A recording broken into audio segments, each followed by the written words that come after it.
안녕하세요. 발칙한 뉴스 정혜림 아나운서입니다. 자유한국당이 친일 논란이 두렵긴 두려운 모양입니다. 연일 자기들은 친일이 아니라며 오히려 문재인 대통령, 민주당이 친일파 후손이라며 말도 안 되는 억지까지 부리고 있습니다. 네, 뭐 알겠고요.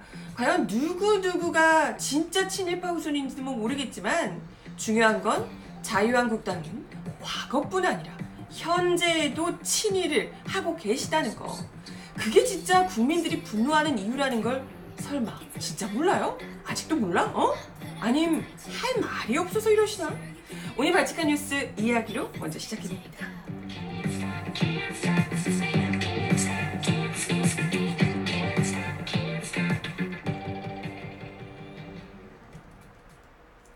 네, 여러분 어서오세요. 금요일 발칙한 뉴스 정혜림입니다. 오늘 호우경보도 내려지고 뭐 진짜 정말 그 여름의 장마다운 장마비가 쏟아지고 있습니다. 서울만 그런가? 그 전에는 남부지방에서는 꽤 많은 비가 오긴 했었는데 서울에서는 장마라고 하고 뭐 태풍이 온다고 하고 하는데도 비가 안 오다가 조금씩 오다가 오늘은 아침부터 정말 폭우가 쏟아지더라고요. 깜짝 놀랐는데 아침에. 네, 아니 모쪼록 이렇게 좀 그래도 더위가 그래도 식혀지지 않을까 하는 좀 기대는 있지만 또 이렇게 비가 많이 내리면 또 피해를 입는 분들이 분명히 계실 수 있기 때문에 더더욱이 미리미리 사전에 주의를 하셔야 될 것 같습니다. 빗길 조심하시고 특히 빗길에 운전하시는 분들 꼭 안전운전 하시길 바라고요. 오늘 이야기, 금요일 방송 오늘 이야기는 역시나 일본과 관련된 그리고 국내의 친일파들과 관련된 이야기를 또 나눠볼 수밖에 없을 듯 합니다. 이게 지금 일본과의 갈등이 점점 깊어지면서 오늘 또 뭐 기사 나온 걸 보니까 일본에서 화이트리스트에 한국을 뭐 배제한다는 등 뭐 이런 얘기가 한국 배제를 결정했다 어쩐다 곧 결정한다 뭐 이런 얘기들이 지금 나오고 있거든요. 가계 의결이 확인이 된다는 등 뭐 얘기가 나오고 있는데 뭐 그러네요. 아직까지 정확하게는 제가 기사를 추가 보도는 확인을 못했는데요. 지금 8월 2일에 한다고 결정한다고 얘기가 나온 것도 있고 아무튼 그렇습니다. 근데 이렇게 되면 일본이 진짜 이제 거의 화이트리스트에서 아예 배제하겠다는 건 말 그대로 거의 정말 전쟁이나 다름없는 수준에 들어가는 거기 때문에 이때까지의 무슨 경제 규제, 수출 규제의 수준보다 훨씬 더 뛰어넘는 수준이 되는 겁니다. 지금 이런 상황이기 때문에 지금 사실 우리 이제 정부에서도 WTO 제소를 하면서 거기서 또 굉장히 이제 일본과 맞붙어서 일본에게 아주 맹공세를 퍼부었다고 하고요. 사실 국제적인 여론으로는 지금 일단은 그러니까 한국 편이 상당히 많은 편인데 또 일본이 어떻게 나올지 모르는 터라 일본에서는 어떻게든지 이걸 이거 뭐 회의할 건이 아니다 뭐 이런 식으로 사실은 근거가 부족하잖아요. 지금 말도 안 되는 거짓말 이런 것들로 하고 있기 때문에 그러다 보니까 일본이 계속해서 이제 말장난을 하면서 회의할 건도 아니다. 이거 뭐 WTO에 올라올 건도 아니다. 뭐 이러면서 이제 막 그냥 피해가려고 하는 그런 태도를 취하고 있다고 하더라고요. 그럴수록 오히려 더 일본에게 불리할 수밖에 없을 텐데 아무튼 뭐 일본에서도 계속해서 이걸 이제 밀어붙이고 있는 상황이고 이러다 보니까 지금 국내에서 이 자유한국당의 입지 역시도 지금 뭐 지지율이 계속해서 떨어지고 있고 반등할 동력조차 찾지 못하고 있는 이런 상황입니다. 뭐 갈수록 지금 일본과의 갈등 관계가 점점 심화되면 심화될수록 자유한국당의 친일 이미지가 더 강해지고 있는 형국이죠. 그러다 보니까 아무래도 이렇게 정제되지 않은 조급한 반응들이 자꾸만 튀어나오는 게 아닐까 생각이 들어요. 엊그제는 발칙한 뉴스에서 또 소개해드렸지만 민경욱 자유한국당 대변인이 그 비 오는데 소녀상 옆에서 난데없이 독도는 우리 땅이라고 1인 시위를 갑자기 하더니 뭐 문재인 대통령이 친일파 후손이라고 뭐 그런 이야기를 하고요. 막 조급한 게 티가 나는 거죠. 그러더니 어제는 나경원 원내대표가 라디오에 출연해서 자기가 왜 친일파냐고 자유한국당보다 민주당의 친일파 후손이 더 많다. 뭐 이런 억지를 부리셨다고 합니다. 뭐 이렇게 얘기를 하셨대요. 친일파 후손은 민주당에 더 많더라. 이름을 다 불러드리고 싶지만 한번 찾아보시라. 아니 좀 본인이 그렇게 많으면 얘기를 해주시지.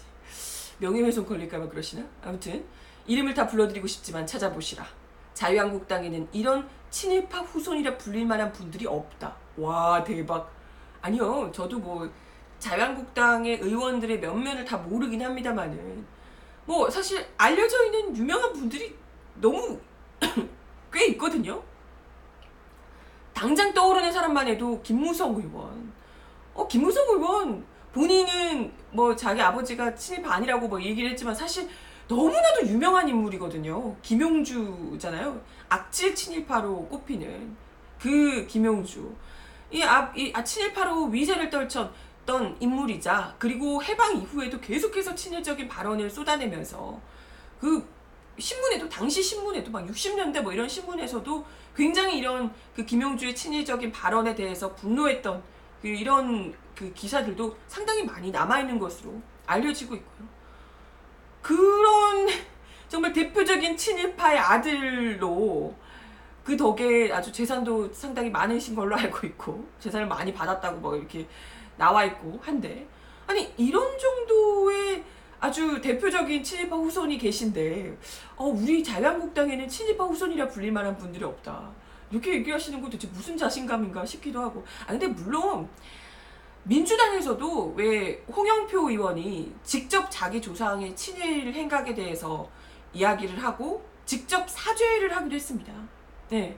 그러니까 뭐 민주당에서도 물론 친일파 후손이 더 있을 수 있어요. 그죠? 뭐 의원들이 굉장히 많고 어찌됐건 그때 당시에 제대로 누구 덕분에 그 반민족 행위자들을 처벌하지 못하고 넘어간 덕분에 친일파들이 계속 득세하면서 정치권이면 모든 권력들이 다 장악을 했었기 때문에 지금 현재 정치권 후손들 중에서도 뭐 이종걸 의원 같은 엄청난 그 집안의 자손이 아니고서는 사실 그죠 뭐 상당히 친일 선조가 조상이 친일을 했던 행각을 가진 그런 후손들이 상당히 있을 수 있습니다. 그럴 가능성이 있어요.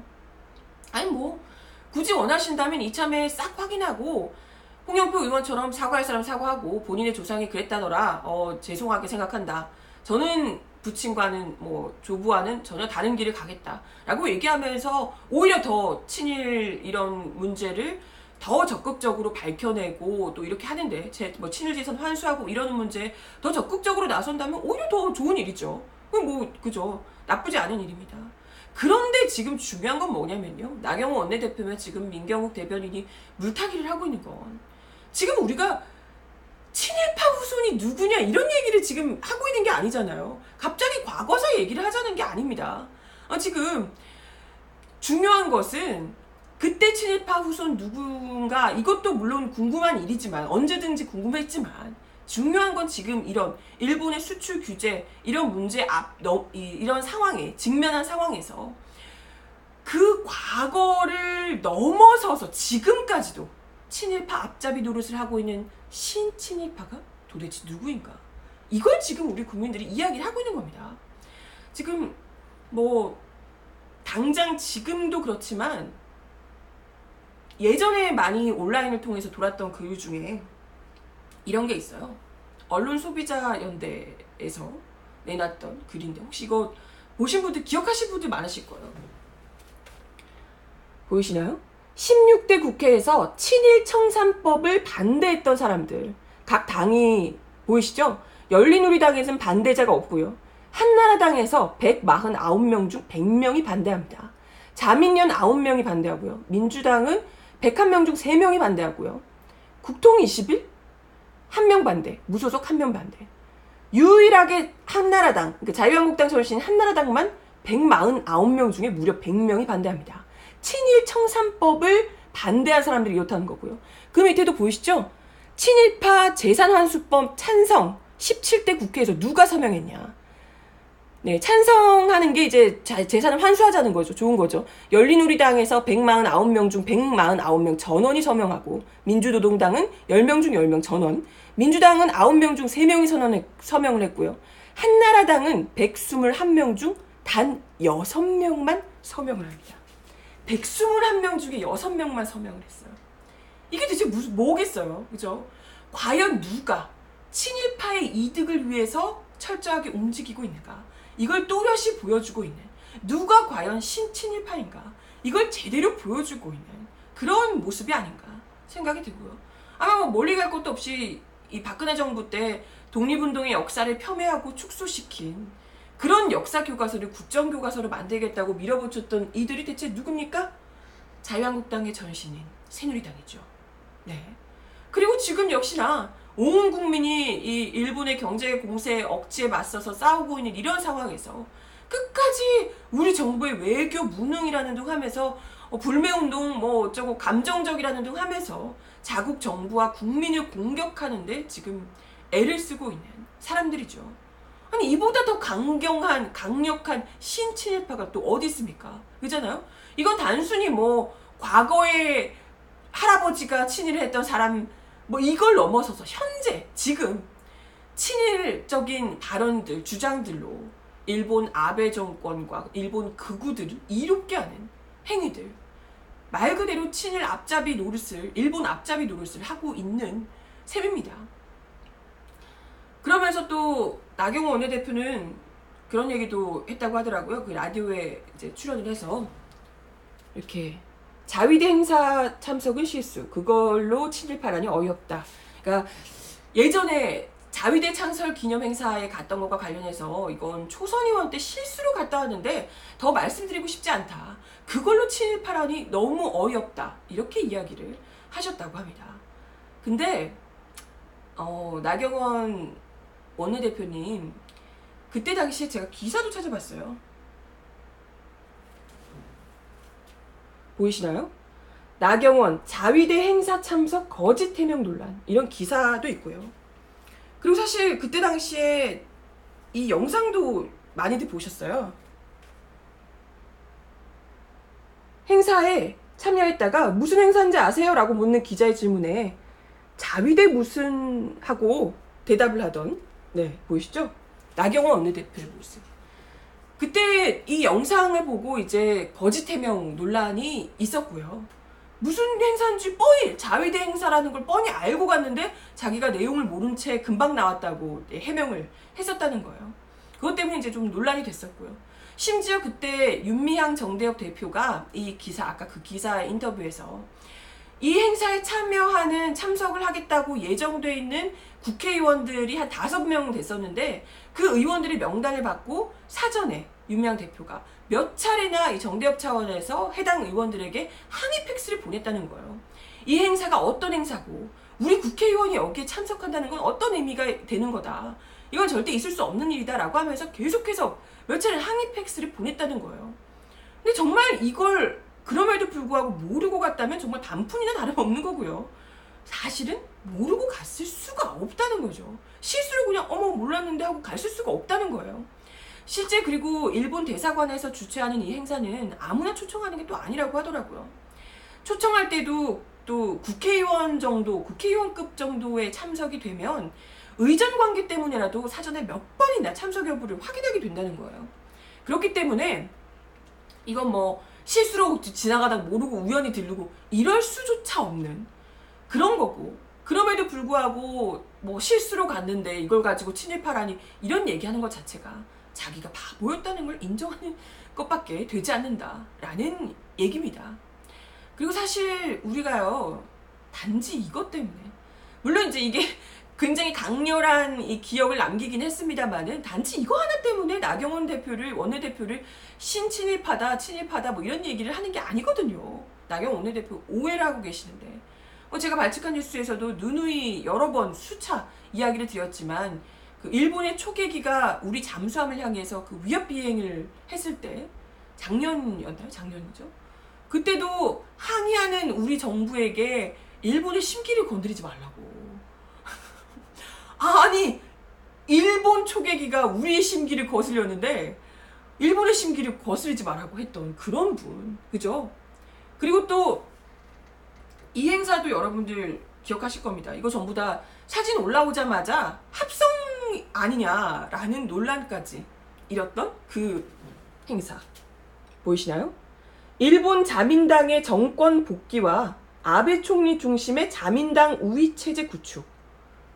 나경원 원내대표 중간에 딱 앉아있는 것 보이시죠? 네, 뭐 이런 행사. 글쎄, 노골적으로 아주 친일적인 행사임이 분명해 보이는 그런 행사를 개최했던 자유한국당과 그 중심에 있었던 나경원 원내대표. 글쎄 대체 아베 총리 중심의 자민당 우위체제 구축에서 자유한국당이 무엇을 얻고자 했는지 사뭇 궁금해지죠?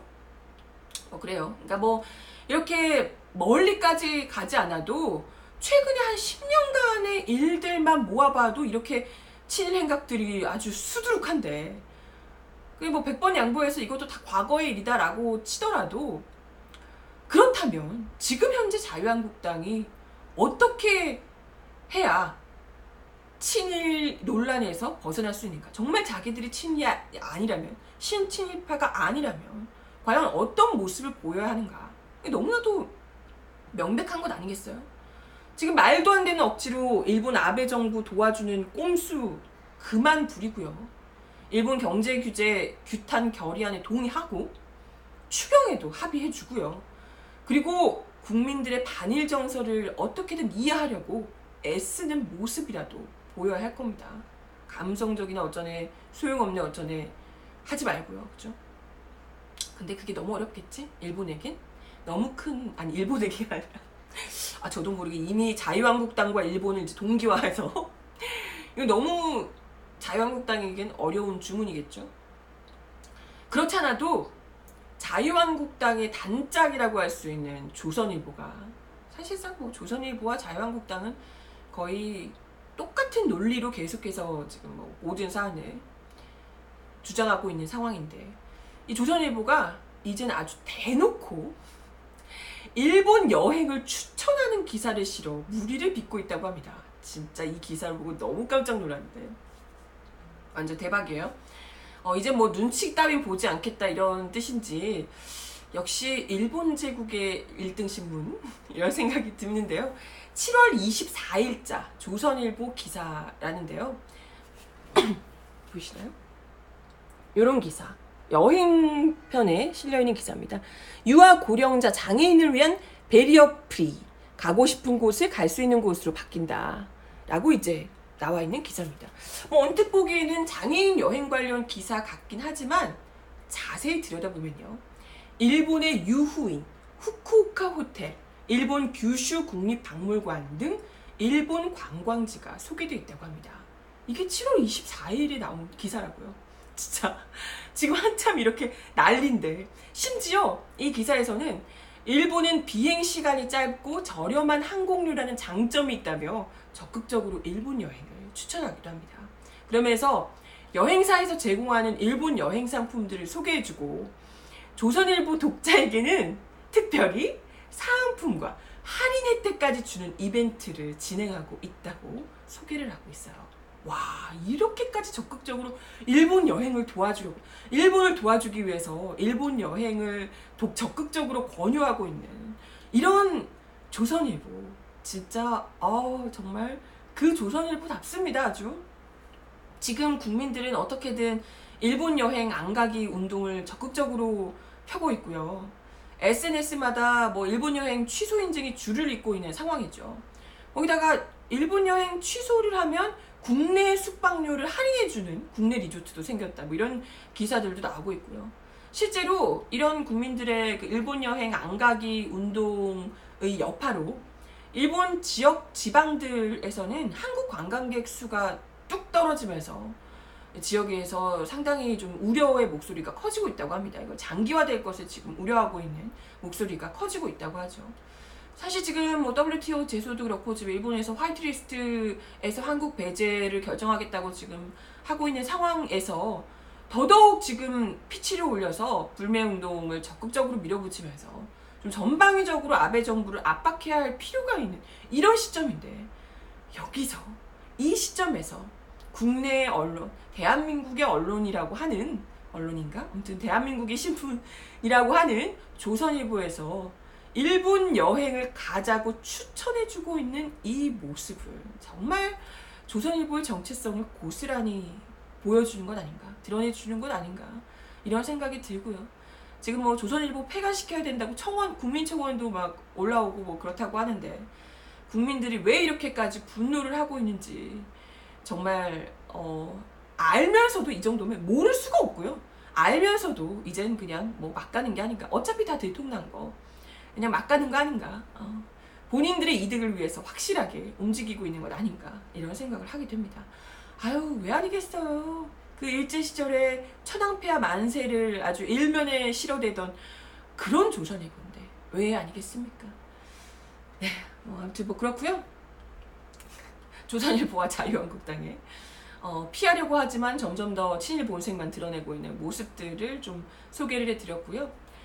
그리고 하나 더 이야기를 좀 드려보겠습니다. 이것도 뭐 일본 불매운동 관련된 이야기인데요. 자유한국당에서 일본 불매운동 관련 보도를 한 KBS가 자유한국당의 공식 로고인 횃불 이미지와 함께 안 뽑아요라는 문구를 노출한 것을 두고 언론중재위에 정정 보도 및 무려 25억 3천만 원의 손해배상을 청구했다는 기사입니다. 보이시나요? 안 뽑아요 횃불 로고 노출, KBS의 25억 손해배상 청구. 25억이라니 참. 네, 뭐 하면 이분들은 언론중재위만 물고 늘어지는 것 같은데. 아니, 이게 그거예요. 그때 일본 불매운동이랑 같이 이제 그 시위 있잖아요. 보도를 하는데 여기 문구 나온 것 중에 안 뽑아요에서 그 이응에다가 뭡니까, 그 자유한국당의 공식 로고 횃불 이미지를 넣은 거예요. 자유한국당 뽑지 않겠다, 약간 이런 이미지로 그 이제 불매운동을 하는 그 단체에서 이렇게 한 건데, 요걸 이제 어쨌건 기사화를 하면서 KBS가 촬영을 이렇게 하면서 그 모습을 이렇게 담은 거죠.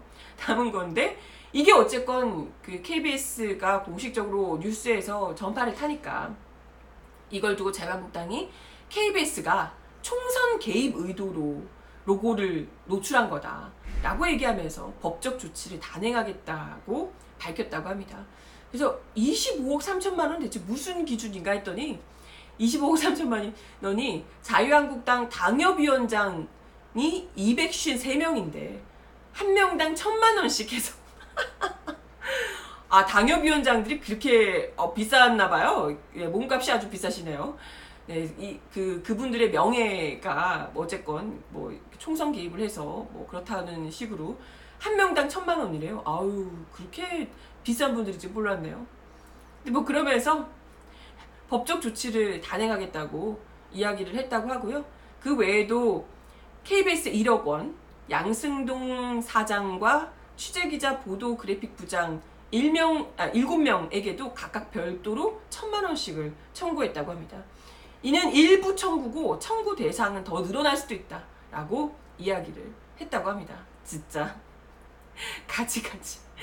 뿐만 아니라 자유한국당 당협위원장과 선거 출마를 희망하는 당원들이 KBS의 손해배상을 청구하는 집단소송도 제기할 예정이라고 합니다. 이 KBS가 이 당협위원장 이런 분들, 후보로 나갈 분들, 이런 분들의 명예를 훼손하는 손해를 끼쳤기 때문에 피고인은 원고에게 1인당 각 10만 원에서 50만 원씩 지급하라는 것이 청구 취지다.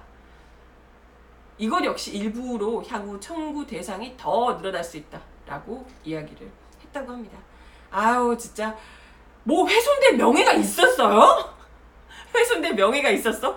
아니, 뭐 그렇게 한다고 해서 뭐가 대단히 자유한국당에게 피해가 갈 것 같지도 않은데 이미 명예훼손을 셀프로 애저녁부터 하고 계셨던 게 아닌가 싶은데, 그냥 지금 이제 화풀이할 대상이 필요한 거예요. 그렇다고 국민들 상대로 싸우자니 총선이 다가와 있고 하니까 이걸 어디 지금 로고 노출했어? 하면서 이제 KBS에게 화풀이를 하고 있는 건 아닐까.